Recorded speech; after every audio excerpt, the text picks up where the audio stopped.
ખેરાલુના મોટા મૈયાડવાસમાં જર્જરિત મકાન ધરાશાયી થયું. કાટમાળ નીચે દટાઈ જવાથી ગાય ગંભીર રીતે ઇજાગ્રસ્ત. ખેરાલુ શહેરના મોટા મૈયાડવાસ વિસ્તારમાં આજે વહેલી સવારે એક બંધ રહેણાંક જર્જરિત મકાન અચાનક ધરાશાયી થવાની ઘટના સામે આવી છે. આ દુર્ઘટનામાં મકાનનો કાટમાળ નીચે પડવાથી ત્યાં રખડતી એક ગાય દટાઈ ગઈ હતી, જે ગંભીર રીતે ઇજાગ્રસ્ત થઈ છે. મકાન ધરાશાયી થયાની જાણ થતાં સ્થાનિક લોકો તાત્કાલિક ઘટના સ્થળે દોડી આવ્યા હતા અને ખેરાલુ નગરપાલિકાને આ અંગે જાણ કરવામાં આવી હતી. જોકે મહોલ્લો સાંકડો હોવાના કારણે જેસીબી મશીન સમયસર ઘટના સ્થળે ન પહોંચતા સ્થાનિક રહીશોને ભારે હાલાકીનો સામનો કરવો પડ્યો હતો. ઘટનાની જાણ થતાં જ નગરપાલિકાના કર્મચારીઓ અને સ્થાનિક નગરપાલિકાના કોર્પોરેટર છગનભાઈ ચૌધરી ત્વરિત ઘટના સ્થળે દોડી આવ્યા હતા.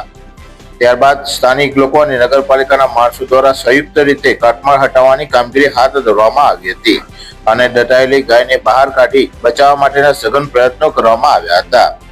આ બનાવને પગલે સ્થાનિક રહીશોમાં ભારે રોષ જોવા મળી રહ્યો છે. શહેરમાં અગાઉથી જ આવા અનેક જર્જરિત અને જોખમી મકાનો આવેલા છે. જો આ સમયસર આ જોખમી મકાનોને ઉતારી લેવામાં કે દૂર કરવામાં નહીં આવે તો ભવિષ્યમાં કોઈ મોટી માનવીય દુર્ઘટના સર્જાય તો નવાય નહીં. નગરપાલિકા દ્વારા વહેલી તકે આવા જર્જરિત બાંધકામો સામે કડક કાર્યવાહી કરવાની લોકમાંગ ઉઠી રહી છે. બ્યુરો રિપોર્ટ, રાષ્ટ્ર વિચાર, ગુજરાતી ન્યૂઝ. અહેવાલ મનોજ ઠાકોર, ખેરાલુ.